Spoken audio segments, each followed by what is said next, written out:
Episode की शुरुआत में हमें एक पहाड़ का सीन दिखाया जाता है जिसमें एक बूढ़े इंसान का चेहरा दिखता है। उसी पहाड़ के नीचे एक तालाब जैसी नदी है। एक बच्चे के रोने की आवाज़ पूरे माउंटेन में गूंज रही होती है। अगले सीन में उसी नदी में एक बच्चा जो रो रहा होता है उसे दिखाया जाता है। वह बच्चा एक टोकरी में नदी के बहाव के साथ बह रहा होता है। उसके गले में एक जेड पेंडेंट होता है जो चमक रहा होता है। उसी के पीछे एक काला साया जैसा सीन दिखाया जाता है जो देखने में ऐसा लग रहा होता है जैसे वह साया उस बच्चे को धकेले जा रहा है। सीन शिफ्ट होता है और अगले सीन में हमें कुछ बूढ़े लोग देखने को मिलते हैं और उनके आगे टेबल पर वही बच्चा रो रहा होता है। शायद उन लोगों ने उस बच्चे को नदी से उठा लिया था। देखने में वे बूढ़े लोग परेशान लग रहे होते हैं जिसकी वजह वह बच्चा होता है क्योंकि वह रो रहा होता है। एक बूढ़ा एल्डर सोचते हुए बोलता है, इतने खतरनाक माउंटेन में ये बच्चा सर्वाइव कर गया, क्या ये कोई मॉन्स्टर है? इतने में एक और एल्डर बूढ़ा जिसके मुंह पर मास्क लगा होता है इशारे करते हुए बताता है कि उसके गले में जो जेड है शायद उसने उसे बचा रखा है। एक बंदा तो उसे खिलौनों से चुप कराने की कोशिश करता है पर काम नहीं बनता। एक बूढ़ा जो हट्टा कट्टा होता है उसके रोने से परेशान होकर उस टेबल पर जोर से हाथ पटक देता है जिससे वह बच्चा हवा में उछल जाता है और वह उसे दूसरी तरफ फेंक देता है। इतने में एक दूसरा बूढ़ा उसे जल्दी से पकड़ लेता है। एक बंदा जिसकी आंखों में पट्टियां बंधी होती हैं उस बच्चे को छोड़ देने की बात करता है। तभी एक और बंदा आता है जिसने अपने चेहरे पर एक अजीब सा स्टील मास्क पहना हुआ होता है। वह तो उसे पॉइजन से चुप कराने की बात करता है और उस पर एक कनखजूरा छोड़ देता है। सच में यार, इस बच्चे ने आते ही सबके नाक में दम कर दिया। तभी अचानक कहीं से एक धागे में लिपटी हुई सुई आकर उस कनखजूरे में घुस जाती है। यह नीडल एक वृद्ध महिला की होती है और वह उन लोगों को धमकाते हुए बोलती है, उस बच्चे को छूने की हिम्मत कैसे हुई? बच्चे को उसने उठाया है और वह बिना उन लोगों के सहारे उसे अकेले पाल लेगी। ऐसा बोलने के बाद वह सबसे बूढ़े बंदे की तरफ देखते हुए उसकी राय पूछती है। वह बंदा जो सबसे बूढ़ा होता है वह एक कुर्सी पर बैठा होता है। देखने से लगता है वह पैर से अपाहिज है और उनका लीडर है। वह उस बच्चे को गांव में रखने की परमिशन दे देता है और उस बच्चे को कीन म्यू नाम देता है जिसमें कीन उसका सरनेम और म्यू उसका नाम होता है। उनके विलेज का नाम चनलो विलेज होता है। इस तरह विलेज में समय बीतता है। एक दिन वह वृद्ध महिला बच्चे को पालने में छोड़कर बगल में ही कुछ काम कर रही होती है। तभी जहां पर वह बच्चा सो रहा होता है एक काली परछाई में कोई अपीयर होता है जिसके इरादे उस बच्चे को मारने के होते हैं।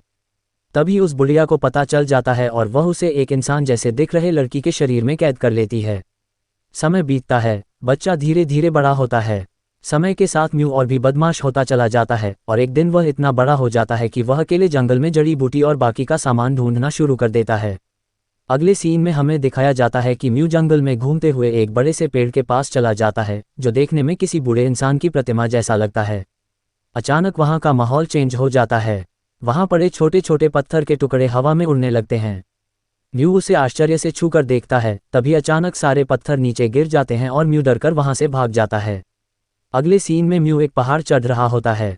ये वही पहाड़ होता है जो हमें एपिसोड की शुरुआत में देखने को मिलता है। म्यू ऊपर चढ़कर एक पत्थर उठाता है और ऊपर की तरफ फेंक देता है। वह पत्थर पानी में फेंके जाने वाले पत्थर की तरह उछलता है। शायद ये हमें आने वाले एपिसोड्स में पता चलेगा। वहीं पर वह उस पहाड़ के ऊपर सो जाता है। जब वह सो रहा होता है तभी आसमान में परिवर्तन देखने को मिलता है। आसमान में एक बड़ी सी आंख दिखाई देती है जैसे कोई म्यू को देख रहा हो। अगले सीन में म्यू की आंख खुलती है और उसकी ग्रैंडमा उसे बाहर सोने पर डांट रही होती है। वह बोलती है कि बाहर बहुत खतरा है। म्यू अब बड़ा होने के बाद गांव के सभी बंदों को ग्रैंडपा करके बुलाता है और उसे पालने वाली लेडी को ग्रैंडमा बोलता है। अगले सीन में म्यू और उसके कुछ ग्रैंडपा लोग आपस में बात करते करते विलेज गेट के पास आते हैं। म्यू के साथ एक बिना सींग वाली गाय भी होती है जो उसकी सवारी होती है। म्यू लीडर ग्रैंडपा से बोलता है कि आप हमेशा बोलते हैं कि रात होने के बाद वहाँ कुछ टेरिफाइंग चीज़ें घूमती हैं जो लोगों को खा जाती हैं, आखिरकार वो है क्या? ऐसे और भी सवाल म्यू उनसे पूछता है लेकिन लीडर ग्रैंडपा उसका मुंह पत्ते से बंद कर देते हैं और बोलते हैं कि ये द ग्रेट वेस्टलैंड के बहुत से सीक्रेट्स हैं, उन्हें न जानने में ही तुम्हारी भलाई है, बोलकर बात को टाल देते हैं। म्यू लीडर ग्रैंडपा की बात पर सहमति देते हुए अपनी गाय के साथ वहाँ से चला जाता है। ग्रैंडमा उसे हाथ हिलाकर घर जल्दी आने को बोलती है। उसके जाने के बाद ग्रैंडमा लीडर से कहती है कि बीते सालों में और अभी तक म्यू के जागने की कोई आशंका नजर नहीं आई है।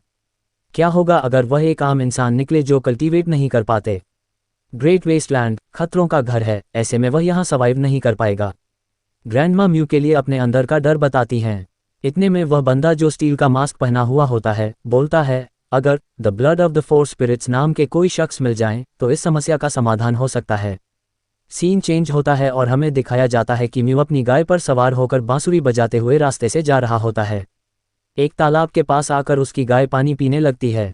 तभी आसपास कुछ हलचल होने लगती है। अचानक तालाब के कुछ जीव जो आधे मगरमच्छ और आधे मेढक जैसे दिख रहे होते हैं, तालाब से बाहर निकलकर भागने लगते हैं। गाय भी सिर उठाकर उस इंसानी सिर जैसे दिखने वाले पहाड़ की तरफ देखती है। अचानक वह गाय चौंक कर वहां से भागने लगती है, जिससे म्यू उसकी पीठ से नीचे गिर जाता है। म्यू गाय को रोकने की पूरी कोशिश करता है। गाय उछलते कूदते हुए जंगल की तरफ भागने लगती है। अचानक वह रुक जाती है, जिससे म्यू उससे टकराकर गिर जाता है। म्यू सिर पकड़कर उठने लगता है, तभी वहां किसी औरत की मदद की पुकार सुनाई देती है। म्यू इधर उधर देखता है, तभी उसकी नज़र उस गाय के चेहरे पर पड़ती है। वह म्यू से मदद मांग रही होती है। म्यू उसे बात करते देखकर चौंक जाता है। वह उससे पूछता है कि वह कैसे मदद कर सकता है। गाय म्यू से बोलती है, इसके सिर के बीच में एक नीडल है, उसे खींचकर निकाल दो। म्यू उसे ध्यान से देखता है तो पता चलता है कि वह नीडल उसके ग्रैंडमा की नीडल के जैसी लगती है। इतने में गाय फिर से उसे ये कहकर उसका ध्यान हटा देती है कि उसने उसे बचपन से अपना दूध पिलाकर बड़ा किया, इसलिए वह उसकी आधी माँ जैसी हुई, इसलिए वह उसे जल्दी से निकाल दे। म्यू उसे जैसे ही निकालता है, गाय के सिर और आंखों से ब्लड निकलने लगता है और वह जमीन पर गिर जाती है। म्यू उसे उठाने की कोशिश करता है। अचानक गाय के पेट में हलचल होने लगती है। म्यू ये देखकर डर जाता है और पीछे हट जाता है। गाय के पेट से कुछ बाहर आने की कोशिश करता है। थोड़ी देर हलचल के बाद उसके पेट से दो लंबे लंबे नाखून वाले हाथ उसका पेट चीरकर बाहर आते हैं।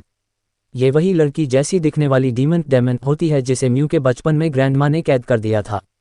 बाहर आते ही वह इवल वाली हंसी हंसती है और बोलती है, पूरे 11 साल मैं कैद में रही। म्यू को देखने के बाद वह और गुस्सा हो जाती है और उसे मारने के लिए पकड़ लेती है। म्यू अपनी होशियारी से उसकी पकड़ से छूट जाता है और वहां से भागने लगता है। तभी वह अपनी फुल पोटेंशियल वाली फॉर्म में आ जाती है और म्यू के सामने तेजी से आ जाती है। तभी अचानक कहीं से एक लकड़ी का डंडा उड़ते हुए आता है और उस डीमन का ध्यान भटक जाता है। ये वही विलेज वाले ग्रैंडपा होते हैं जो हमेशा एक डंडा हाथ में लिए रखते थे। साथ में म्यू की ग्रैंडमा भी होती है। वह डीमन उन्हें देखकर डर जाती है। फिर भी वह अटैक करने की कोशिश करती है, लेकिन वह कुछ कर पाती उससे पहले नीडल उसके सिर के आर पार हो जाती है। डंडे वाले ग्रैंडपा गाय और उस डीमन की लाश को नदी में फेंक देते हैं और बोलते हैं, यहाँ शक्तिशाली जिंदा रहने के लिए कमज़ोर का शिकार करते हैं। जिंदा रहना है तो ताकतवर बनो, यही है ग्रेट वेस्टलैंड। सीन शिफ्ट होता है और हमें उन लाशों को दिखाया जाता है जिन्हें नदी में फेंका गया था। एक काला और हल्का सफ़ेद धुआं सा आता है और दोनों लाशों के मांस को गायब करके चला जाता है।